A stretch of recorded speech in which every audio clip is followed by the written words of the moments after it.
גמרתם את קריית שמונה, גמרתם את יישובי הגדר, גמרתם הכל! একদিকে ইরানের একের পর এক মিসাইল হামলা, অন্যদিকে হিজবুল্লাহর রকেটের তাণ্ডবে দিশেহারা ইসরায়েল।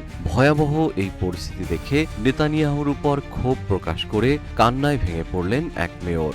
גמרתם את קריית שמונה, גמרתם את יישובי הגדר, גמרתם הכל! גמרתם הכל כבר! 25 মার্চ চলমান পরিস্থিতি নিয়ে ভার্চুয়াল বৈঠকে বাসিন্দাদের এলাকা না ছাড়তে অনুরোধ করেন ইসরায়েলি প্রধানমন্ত্রী নেতানিয়াহু। প্রধানমন্ত্রীর এমন অনুরোধে ক্ষোভে ফেটে পড়েন স্থানীয় কাউন্সিল প্রধানরা।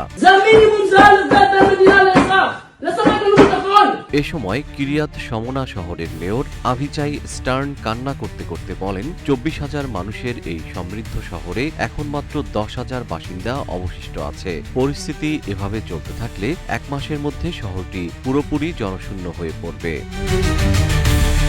মেয়র স্টার্ন পাল্টা প্রশ্ন তুলে বলেন, যেখানে সাইরেন বাজার পর নিরাপদ আশ্রয়ে যাওয়ার জন্য মাত্র কয়েক সেকেন্ড সময় পাওয়া যায়, সেখানে পর্যাপ্ত বোম শেল্টার ছাড়া মানুষ কিভাবে ঘরে থাকবে? শুধু স্টার্ন নন, মাত্তেয়াশের আঞ্চলিক কাউন্সিলরের প্রধান মোশে দাভিদোভিচও সরকারের উপর ক্ষোভ ছেড়েছেন।